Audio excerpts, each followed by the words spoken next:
ಮಹಾಭಾರತ, ರಾಮಾಯಣ, ಇತಿಹಾಸ, ಪುರಾಣ ಮತ್ತು ಎಲ್ಲ ವೇದಗಳ ಸಾರಗಳನ್ನ ಬರೀ 2 ಲೈನಲ್ಲಿ ಹೇಳಿ ಅಂತ ಅಂದರೆ ಸ್ಮರ್ತವ್ಯೋ ಸತತಂ ವಿಷ್ಣೋರ್ ವಿಸ್ಮರ್ತವ್ಯೋ ನಾ ಜಾತುಜಿತ್ ಅಂತ. ಹಾಗಂದರೆ ಭಗವಂತ ಶ್ರೀಕೃಷ್ಣ ಪರಮಾತ್ಮ ವಿಷ್ಣುವನ್ನು ಯಾವಾಗಲೂ ನೆನಪಿಸ್ಕೊಳ್ಳಿ ಮತ್ತು ಯಾವತ್ತೂ ಕೂಡ ಮರಿಬೇಡಿ ಅಂತ. ಅಷ್ಟೇ ಅಲ್ಲ, ಭಗವದ್ಗೀತೆಯಲ್ಲಿ ಶ್ರೀಕೃಷ್ಣ ಪರಮಾತ್ಮ ಹೇಳುತ್ತದೆ ಮನ್ಮನಾ ಭವ ಮದ್ಭಕ್ತೋ ಮಧ್ಯಾಜಿ ಮಾಂ ನಮಸ್ಕುರು ಅಂತ. ಹಾಗಂದರೆ ನನಗೆ ನಮಸ್ಕರಿಸ್ತಾ ನನ್ನ ಡಿವೋಟಿ ಅಂದರೆ ನನ್ನ ಭಕ್ತನಾಗು ಮತ್ತು ನನ್ನ ಕುರಿತು ಯಾವಾಗಲೂ ಚಿಂತನೆಯನ್ನು ಮಾಡು, ಮನ್ಮನಾ ಭವ ಮದ್ಭಕ್ತೋ ಅಂತ. ಇನ್ನೊಂದು ಕಡೆ ಅರ್ಜುನಿಗೆ ಹೇಳ್ತಾರೆ ಮಾಂ ಅನುಸ್ಮರ ಯುದ್ಧಚ ಅಂತ, ಅಂದರೆ ನನ್ನನ್ನು ನೆನಪಿಸ್ಕೊಳ್ತಾ ನೀನು ಯುದ್ಧ ಮಾಡು ಅಂತ. ಅಷ್ಟೇ ಅಲ್ಲ, ಶಾಸ್ತ್ರಗಳು ಕೂಡ ಒತ್ತಿ ಒತ್ತಿ ಹೇಳುತ್ತೆ ಏನ ತೇನ ಪ್ರಕಾರೇನ ಅಂತ. ಹಾಗಂದರೆ ಹೇಗೋ ಮಾಡಿ ಏನೋ ಮಾಡಿ ಶ್ರೀಕೃಷ್ಣ ಪರಮಾತ್ಮನನ್ನು ಯಾವಾಗಲೂ ನೆನಪಿಸ್ಕೊಡಿ, ಆಗ ನಿಮ್ಮ ಉದ್ಧಾರ ಖಚಿತ ಅಂತ. ಉದಾಹರಣೆಗೆ ತಗೊಳ್ಳಿ, ಸಾಕಷ್ಟು ಪಾಪಗಳನ್ನ ಮಾಡಿದ ಅಜಾಮಿಲ, ಆದರೆ ಬದುಕಿನ ಕೊನೆಗೆ ಅವನ ಮಗನ ಹೆಸರು ನಾರಾಯಣ ಅಂತ ಕರೆದಿದ್ದಕ್ಕೆ ವಿಷ್ಣುದೂತರು ಬಂದು ಯಮದೂತರಿಂದ ರಕ್ಷಿಸ್ತಾರೆ. ಇದು ಏನತೇನ ಪ್ರಕಾರೇನ, ಅವನ ಮಗನ ಹೆಸರು ನಾರಾಯಣ ಅಂತ ಕರೆದಿದ್ದಕ್ಕೆ ವಿಷ್ಣುದೂತರು ಬಂದು ಯಮದೂತರಿಂದ ಕಾಪಾಡ್ತಾರೆ. ಅಷ್ಟೇ ಯಾಕೆ, ಬೇಟೆಗಾರ ಮತ್ತು ದರೋಡೆಕೋರನಾಗಿದ್ದ ರತ್ನಾಕರನ ನೆನಪು ಮಾಡ್ಕೊಳ್ಳಿ. ಯಾವಾಗ ರತ್ನಾಕರ ನಾರದ ಮುನಿಯವರ ಸಂಪರ್ಕಕ್ಕೆ ಬರ್ತಾರೆ, ಆಗ ಅವ್ರು ಹೇಳ್ತಾರೆ ರಾಮನಾಮವನ್ನು ನೀನು ಜಪಿಸು ಅಂತ. ಆದರೆ ಮಾಡಿರೋ ಅಷ್ಟು ಪಾಪಗಳಿಂದ ರಾಮ ಅಂತ ಹೇಳಲಿಕ್ಕೆ ಬರ್ತಿದ್ದಿಲ್ಲ. ಆಗ ನಾರದ ಮುನಿಯವರು ವಂಡರ್ಫುಲ್ ಸೊಲ್ಯೂಷನ್ ಕೊಡ್ತಾರೆ, ನೀನು ಮರ ಅಂದರೆ ಸತ್ತ ಹೆಣಗಳಿಗೆ ನೀನು ಅಟ್ಯಾಚ್ ಆಗಿದೆಯಾ, ಸೊ ನೀನು ಮರ ಮರ ಅಂತಲೇ ಜಪಿಸು ಅಂತ. ಸೊ ಆವಾಗ ರತ್ನಾಕರ ಮರ ಮರ ಮರ ಮರ ಮರ ಮರ ಅಂತ ಜಪಿಸಿ ಅದು ರಾಮ ಆಗಿ ರಾಮಾಯಣವನ್ನೇ ಬರೆದ ವಾಲ್ಮೀಕಿ ಆಗ್ತಾರೆ. ಇದು ಕೂಡ ಏನತೇನ ಪ್ರಕಾರೇನ, ಅಂದರೆ ಏನೋ ಮಾಡಿ ಹೇಗೋ ಮಾಡಿ ರಾಮನಾಮವನ್ನು ಆ ರತ್ನಾಕರನಿಗೆ ಜಪಿಸೋಕೆ ಕೊಡ್ತಾರೆ ನಾರದ ಮುನಿಯವರು. ಅಷ್ಟೇ ಅಲ್ಲ, ಶಾಸ್ತ್ರಗಳು ಹೇಳುತ್ತೆ ಯಾವ ಕ್ಷಣ ಶ್ರೀಕೃಷ್ಣ ವಿಷ್ಣುವನ್ನು ನೆನಪು ಮಾಡಿಕೊಳ್ಳದೆ ಅದು ಹಾಗೆ ಹೋಗುತ್ತೆ, ಅದು greatest loss of human life ಅಂತ. ಹಾಗಾಗಿ ಈ ವಿಡಿಯೋದಲ್ಲಿ ಸುಮಾರು ಟೆಕ್ನಿಕ್ಸ್ನ ಹೇಳ್ತಾ ಹೋಗ್ತೀನಿ, ಯಾವ ರೀತಿ ನೀವು ಶ್ರೀಕೃಷ್ಣ ಪರಮಾತ್ಮನ ಯಾವಾಗಲೂ ಕೂಡ ಈಸಿಯಾಗಿ ನಿಮ್ಮ ಡೇ ಟು ಡೇ ಲೈಫ್ನಲ್ಲಿ ನೆನಪಿಸ್ಕೊಳ್ಬೋದು ಈಚ್ ಮೊಮೆಂಟ್ ಅಂತ. ನಂಬರ್ 1, ಶ್ರೀಕೃಷ್ಣ ಪರಮಾತ್ಮ ಗೀತೆನಲ್ಲಿ ಹೇಳ್ತಾರೆ ರಸೋಹಂ ಅಪ್ಸು ಕೌಂತಯ್ಯ ಅಂತ. ಹಾಗಂದರೆ am the taste of the water, ಅಂದರೆ ನಾನು ನೀರಿನ ರುಚಿ ಅಂತ. ಸೊ ಯಾವಾಗೆಲ್ಲ ನೀವು ನೀರು ಕುಡಿತೀರಾ ಅವಾಗೆಲ್ಲ ಶ್ರೀಕೃಷ್ಣ ಪರಮಾತ್ಮನನ್ನು ನೆನಪಿಸ್ಕೊಳ್ಬೋದು, ಸ್ಮರಿಸ್ಕೊಳ್ಬೋದು. 2ನೇದು, ಶ್ರೀಕೃಷ್ಣ ಪರಮಾತ್ಮ ಗೀತೆನಲ್ಲಿ ಹೇಳ್ತಾರೆ ಯತ್ ಕರೋಸಿ ಯದಶ್ನಾಸಿ ಯಜ್ಜುಹೂಸಿ ದಾಸಿ ಅಂತ. ಹಾಗಂದರೆ ನೀನು ಏನೇ ತಿನ್ನು ಅಥವಾ ಏನೇ ಮಾಡು ಎಲ್ಲದನ್ನು ನನಗೆ ಅರ್ಪಿಸಿ ಮಾಡು ಅಂತ. ಊಟ ಮಾಡೋಕ್ಕಿಂತ ಮುಂಚೆ ಕೃಷ್ಣಾರ್ಪಣ ಮಸ್ತು ಅಂತ ಹೇಳಿ ಊಟ ಮಾಡ್ಬೋದು. ಇಲ್ಲ ಯಾವುದೇ ವಸ್ತುಗಳನ್ನ ತಗೊಂಡ್ರೂ ಕೂಡ ಅದನ್ನೆಲ್ಲ ಶ್ರೀಕೃಷ್ಣ ಪರಮಾತ್ಮನಿಗೆ ಕೃಷ್ಣಾರ್ಪಣ ಮಸ್ತು ಅಂತ ಅರ್ಪಿಸಿ, ಅಥವಾ ನೀವು ಏನೇ ಕೆಲಸನ ಸ್ಟಾರ್ಟ್ ಮಾಡಬೇಕಾದ್ರೂ ಕೂಡ ಕೃಷ್ಣಾರ್ಪಣ ಮಸ್ತು ಅಂತ ಹೇಳಿ ಕೃಷ್ಣನಿಗೆ ಅರ್ಪಿಸಿ ಸ್ಟಾರ್ಟ್ ಮಾಡೋದ್ರಿಂದ ನೀವು ಯಾವಾಗಲೂ ಕೂಡ ಕೃಷ್ಣನನ್ನು ನೆನಪಿಸ್ಕೊಳ್ತಾ ಇರ್ಬೋದು. 3ನೇದು ಇನ್ನೂ ತುಂಬ ಈಸಿ ಇದೆ. ಮೊಬೈಲ್ ಇರುತ್ತೆ, ಅದರಲ್ಲಿ ವಾಲ್ಪೇಪರ್ ಹಾಕ್ಕೊಂಡಿರ್ತೀರ.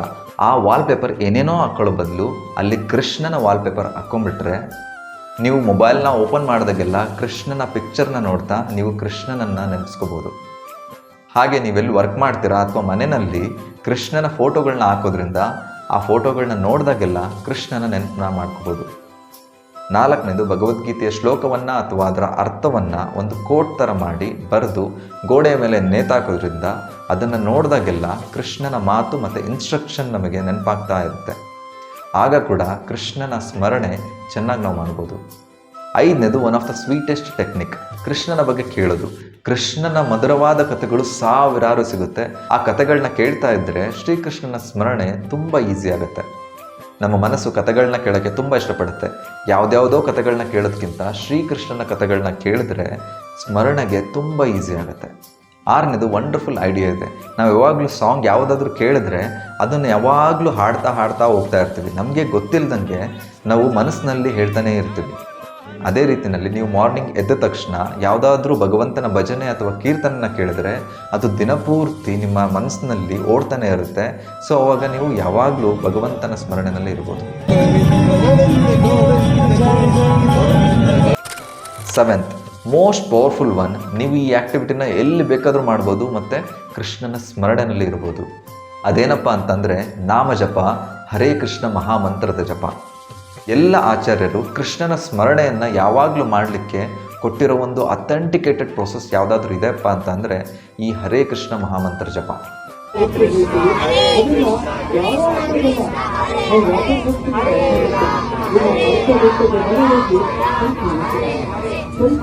ನಾವು ಲಾಸ್ಟ್ ವಿಡಿಯೋದಲ್ಲಿ ಹರೇ ಕೃಷ್ಣ ಮಹಾಮಂತ್ರವನ್ನು ಯಾವ ರೀತಿ ಜಪಿಸ್ಬೇಕು, ಹೇಗೆ ಮಾಡಬೇಕು, ಹೇಗೆ ಮಾಡಬಾರ್ದು ಎಲ್ಲದನ್ನು ಕೂಡ ಡಿಸ್ಕಸ್ ಮಾಡಿದ್ದೀವಿ.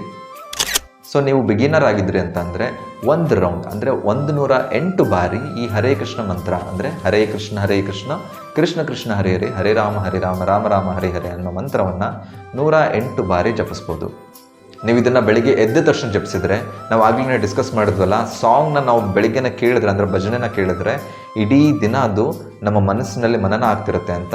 ಅದೇ ರೀತಿ ಈ ಹರೇ ಕೃಷ್ಣ ಮಹಾಮಂತ್ರವನ್ನು ಬೆಳಗ್ಗೆನೇ ಜಪಿಸಿದ್ರೆ ಅದು ಕೂಡ ಮನನ ಆಗ್ತಾ ಇರುತ್ತೆ. ಸೊ ಯಾವಾಗಲೂ ನಾವು ಭಗವಂತನ ನಾಮವನ್ನು ಸ್ಮರಿಸೋದ್ರ ಮೂಲಕ ಭಗವಂತನನ್ನು ಸ್ಮರಿಸ್ಬೋದು. ಯಾಕಂತಂದರೆ ಭಗವಂತ ಬೇರೆ ಅಲ್ಲ, ಭಗವಂತನ ನಾಮ ಬೇರೆ ಅಲ್ಲ. ಏನತೇನ ಪ್ರಕಾರೇನ ಅಂದರೆ ಹೇಗಾದರೂ ಮಾಡಿ ಏನಾದರೂ ಮಾಡಿ ಶ್ರೀಕೃಷ್ಣನನ್ನು ನೆನಪಿಸ್ಕೊಳ್ಳೋದು ನಮ್ಮ ಗೋಲ್ ಆಗಿರಬೇಕು.